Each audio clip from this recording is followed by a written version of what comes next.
Hello and welcome back to Good Game Nation, where we bring you all things TCG. My name is Preston and welcome back to the news. And oh boy, is OP10 just in full swing. So we're going to jump right into this because there's quite a few things to talk about, as well as just a reminder that PRB is coming out soon. And it's kind of technically out in the starter decks. If you are able to get the most recent starter decks, there's a pack in them. And these are going to be probably harder to get to because within the last week, with those starter decks coming out, we now know that there are officially manga god packs. And same as Japan had, so it's glad that they actually carried it over. They haven't been carrying over god packs here in the West, but now they are, and that's going to make this set extremely expensive, which kind of sucks in general, because then people that want to just pick up cards that, even if they're the lowest rarity in this set, are going to be a lot harder to get them for a reasonable price. And then there's all the other alt arts that aren't manga rare that people just want to collect and won't have a chance to, which kind of defeats the purpose, but that's kind of where you're at when you're playing a trading card game. Stuff like this happens all the time. Most of these cards are already out and cheap in lower rarity, so if you're going for the rarity and high rarity deck, you're already in a place of spending money, so I think you're going to be okay. But with that being said, check your local game stores November 8th, get your pre-orders in if your local game store does that, and check out your shops in the coming week so that you can, this is not this coming up Friday, but next Friday. So get in. They might be doing like some type of release event at your store. Go ask, see what's going on, and happy hunting for that god pack. That's a spicy, expensive pack there. Alright, so moving on to our first card that we're going to talk about today. We are talking about OP10 cards, and oh boy, there's a bunch of them, so get your beverage of choice and a snack, because this one's going to be a little long. First up, Perona, black character, 4 cost 5k power, Thriller Bark, Pirates, 1k counter. Activate main. Once per turn, you may place 2 cards with the type Thriller Bark Pirates from your trash to the bottom of your deck in any order. Up to one of your characters other than Perona gains 2,000 power during this turn. So we have a common card. We're getting more Thriller Bark support, which is interesting. This is just another target for our big boy Gecko Moria. Whether or not it fits the playstyle that people are going for right now, just adding power for 2 cards off the bottom of your deck, or off the trash into the bottom of your deck, I'm not sure if it fits the playstyle, but that might mean that we're going to get quite a few more black Thriller Bark Pirate cards in the next few sets, maybe several in this set, maybe several in the next set, just to kind of change what that deck could be. Just to keep it alive. So getting more, even if this card isn't like our first choice for our deck, means we're going to most likely get a few more cards that could bring that Thriller Bark Pirate type back into meta. So it's just a good sign to see the evolving support and continuation of something, even if a lot of us don't think we should be getting more Thriller Bark Pirate support. Moving on to the next card here, Perona Zoro, yellow character, 3 cost 5k power, Supernova, Straw Hat Crew. If your life total is fewer than your opponent's, this character gains Rush. Trigger, you may trash 1 card from your hand. If your leader has the Supernova type, play this character. Yeah, it's a unique permanent effect. There's no real downside to being at lower life when you're yellow, because you're always going to be regaining. So for a lot of the game, this card will have Rush, a 3 cost 5k Rush Zoro in yellow coming into this new Supernova yellow era is quite exciting to see, I think. Really excited to see how yellow incorporates what Supernova already was and what it's going to be, and if there's going to be enough overlap that we kind of pull yellow into a new direction where we're still life related, but we're going to be maybe aggro life. So we're going to have to use older sets to keep our life consistent, and then newer sets to be super aggressive. I think that would be an interesting twist, is to get even more aggro and be rush focused and have this like supernova swarming type thing that it used to have with red-green law. Only time will tell what they're actually going to build this into. It could just be another yellow deck, but I am excited to see these characters come into the yellow archetype together. Moving on to our next card here, Dragon number 13. 2 cost 2k power, biological weapon, punk hazard, 1k counter, blocker. Not much to talk about here with Dragon number 13. All sets, all archetypes will end up with a blocker that's relatively cheap in cost and low in power. We saw it all the way back from Chopper and all the way to current sets. All archetypes end up with a low cost blocker. It's not a bad thing. It keeps the game fairly balanced when we're talking about these type of characters. And each archetype basically has one of these, so there's not much here. It's cool that we're getting the dragon. I hope he gets an alt art, just because dragons are cool. Moving on to our next card here. We got Edward Newgate, green character, 5 cost 6k power, Odyssey, 4 Emperors, Whitebeard Pirates, counter 1k. On play, if you have 2 or more rested characters, rest up to one of your opponent's characters. Opponent's characters cost of 5 or less. Then KO up to one of your opponent's rested characters of a cost of 3 or less. So if you have 2 rested characters, which is most likely going to be the case because you could often play into this board state, or if you played cards this turn, I'm assuming that includes this card because on play it's coming in rested, so you just have to have one other character on the board when you play it.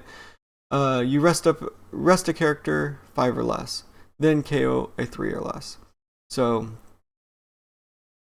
you could rest a 3 and then KO a 3, rest a higher character, KO one of their blockers or something that's already on the board, that's already been rested because they attacked.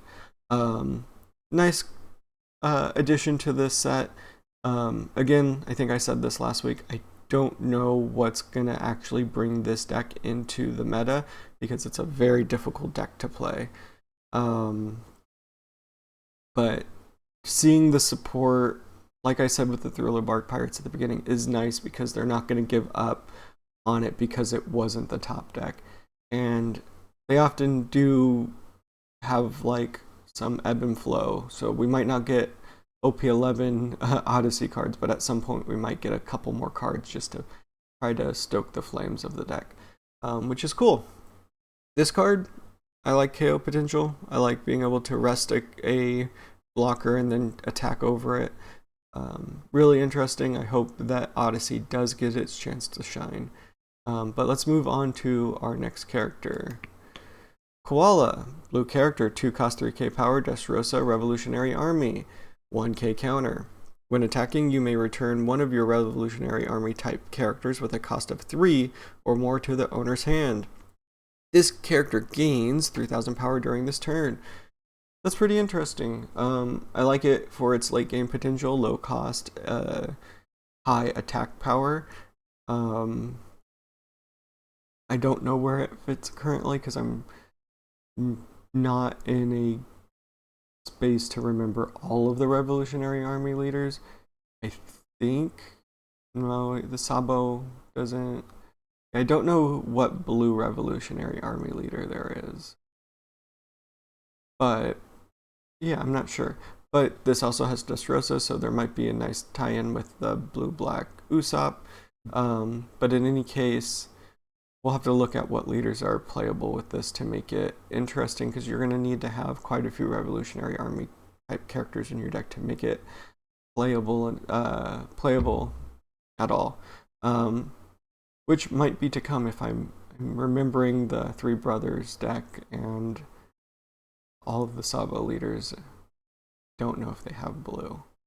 Anyways, a 6,000 attacker for 2 cost is quite crazy, with a small cost of picking up a character which could be your searcher or a card that got targeted into rest position,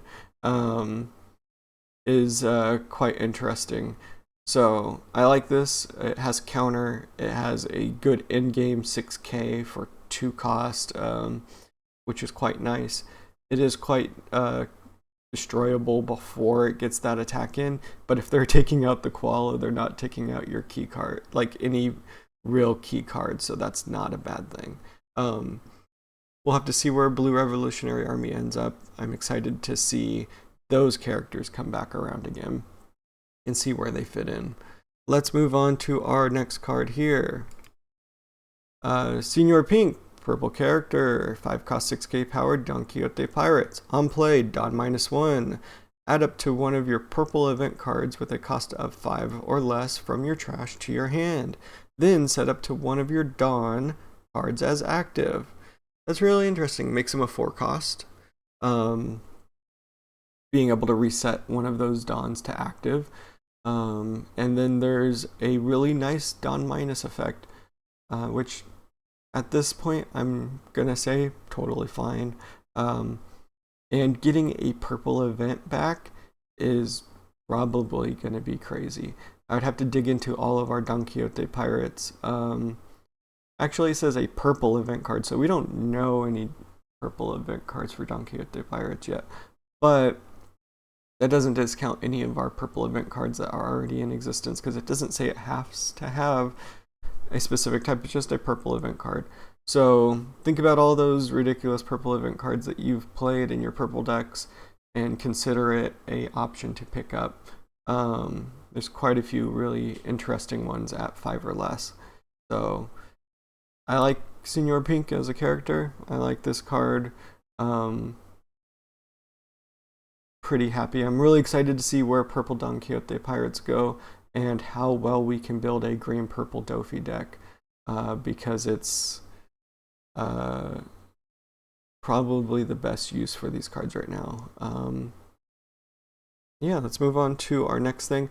There was a promo video. I'll link it in the description. I don't want to play it here.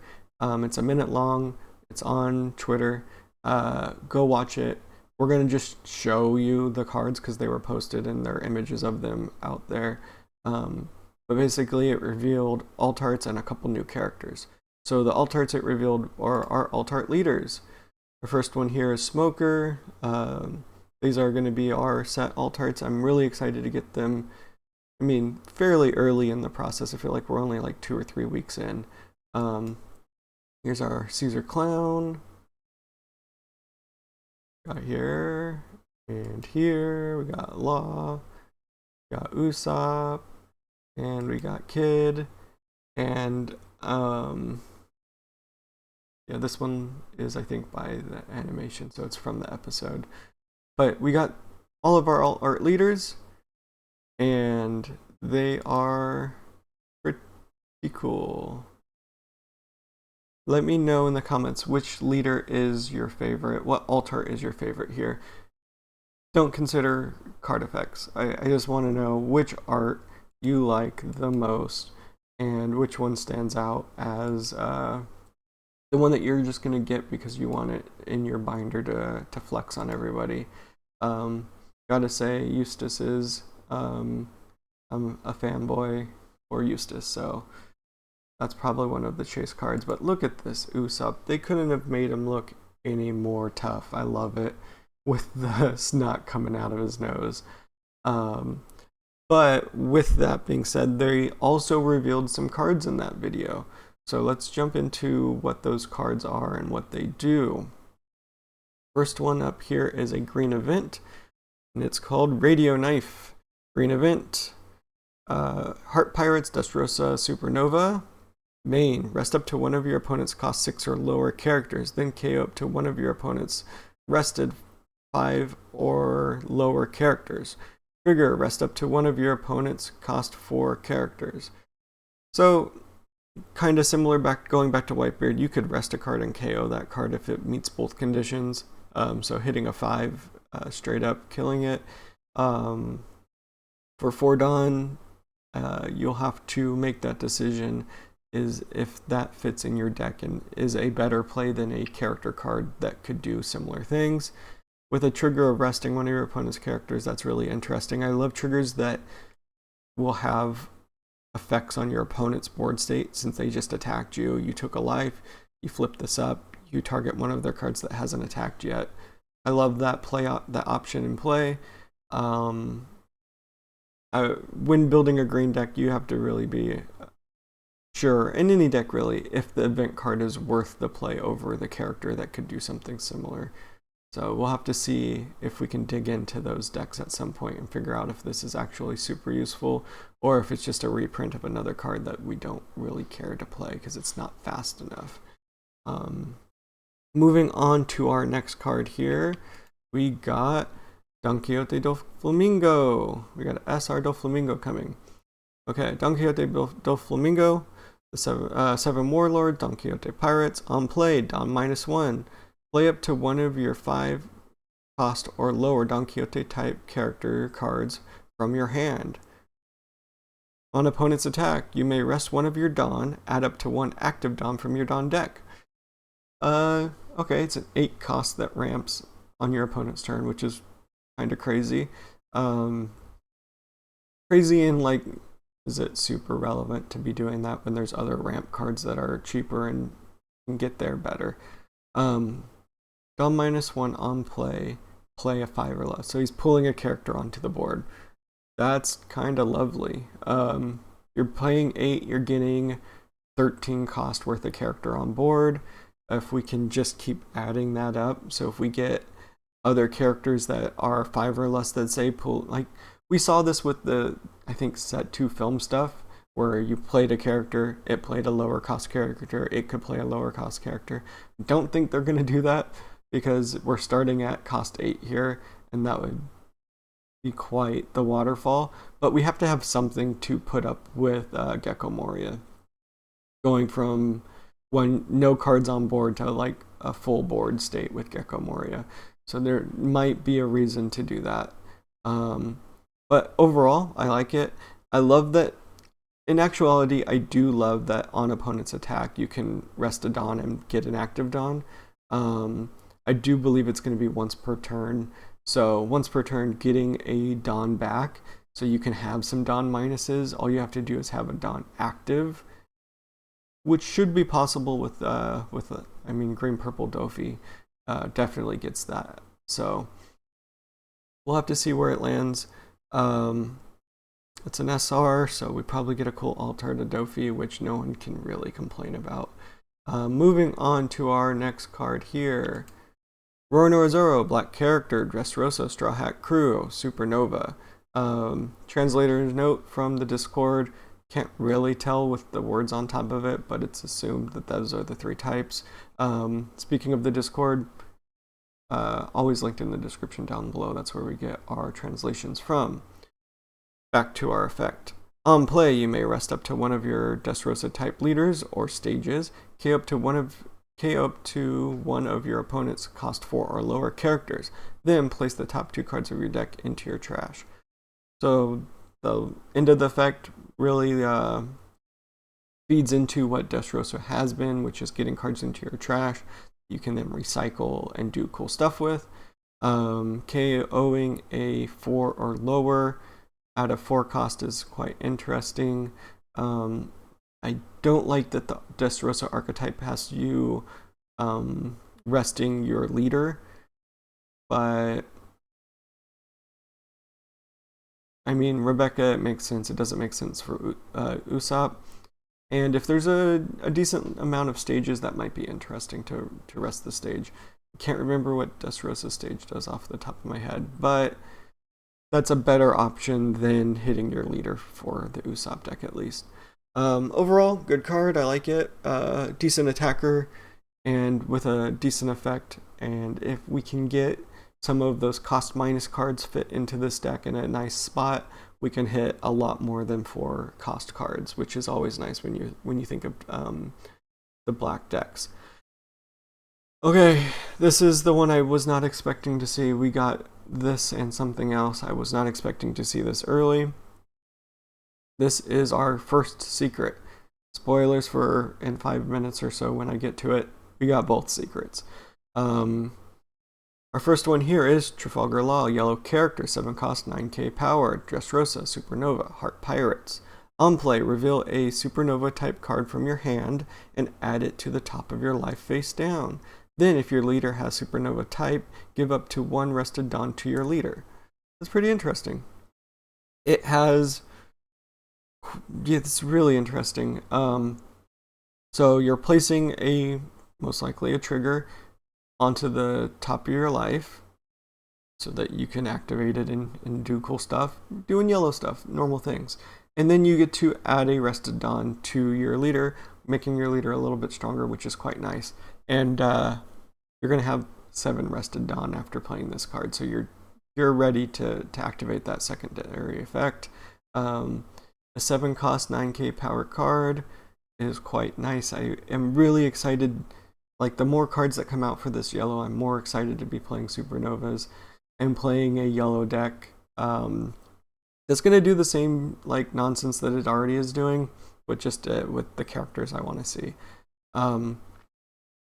What else is there to say about this awesome card? We're going to probably get at least 1 alt art for it. So we're expecting a really cool, yet again, another alt art Trafalgar Law. And I'm super excited to play yellow Supernovas. They're just going to be so fun. And at some point we're going to be getting just the coolest stuff for it. And I'm just so happy to see it. And brings me back to those early days when you just played Law because he did cool shit. So let's move on to our last card. And our other secret rare. If you didn't guess it was Luffy, you could have probably put a bet on it and got something out of it. But this is Monkey D. Luffy, black character, 6 cost, 7k power, 1k counter, Dressrosa, Supernova, Straw Hat Pirates. Once per turn, this character cannot be KO'd by your opponent's effects. Nice. When attacking, you may place 3 cards from your trash to the bottom of your deck in any order. Then, if your opponent has 5 or more cards in their hand, your opponent trashes 1 card from their hand. Yikes. Okay, so we have quite a nice permanent effect where you have to do something to it twice to KO it if you're targeting it by effects. Quite a nice bounce man effect. And then we have the effect which is going to be so annoying to have to deal with, because you want to have a decent card hand size, and this, on every turn that it is alive, is going to be threatening your end game by getting rid of cards out of your hand. And we've seen this lightly through black. I think there's a purple Law that snipes cards out of your hands, and it hasn't been that annoying. Like, it's always annoying to lose cards out of your hand, but this is every turn. If they defend this decently and you're losing a card out of your hand every turn, or you're keeping your hand size at 4, that's still bad. Keeping your hand size that low is still bad, I think, because you're just losing your options to be able to have a decent amount of counters to be able to play out of in-game plays, to be able to counter out of this character's attack. So it really puts a huge threat on the board that you have to find a way to get rid of immediately, so that it either doesn't get its option to attack, killing it before it attacks, or killing it the first turn after it attacks, which means you probably only lose 1 card, or you play around it. It's a scary secret. It's not the scariest secret that we've ever seen. It's not the scariest card we've ever seen, but I do think it puts on a really interesting pressure onto your opponent. And when you're playing against it, you're going to have to figure out how to get rid of it as fast as possible. So getting rid of 7k power or 6 costs the first turn it's played is going to be interesting, especially potentially pretty early in the game, and very late in the game if they hold this and they have a decent sized trash, because like we said, with I think it was the Zoro, Dressrosa likes to put cards in the trash so they can do dumb stuff, and this is just the newest thing that they're going to be doing. That's not like adding more pain to it with all of the stuff that already has come out for Dressrosa. So exciting times. I'm really excited for this set. I think it's going to be incredible. But that's the last card we have for today. Thank you for watching. Let me know in the comments down below which card that was revealed today you're looking most forward to. Let me know what you thought about those alt-art leaders. Really excited to see people's reaction to them and how much they like them or hate them. I think Smoker could have been handled differently for his alt-art than his regular art, but it is what it is. We'll see what happens and see how people react to it. But with that being said, if you like this video, hit that thumbs up. If you want to get more One Piece TCG content, hit that subscribe. And until next time, peace.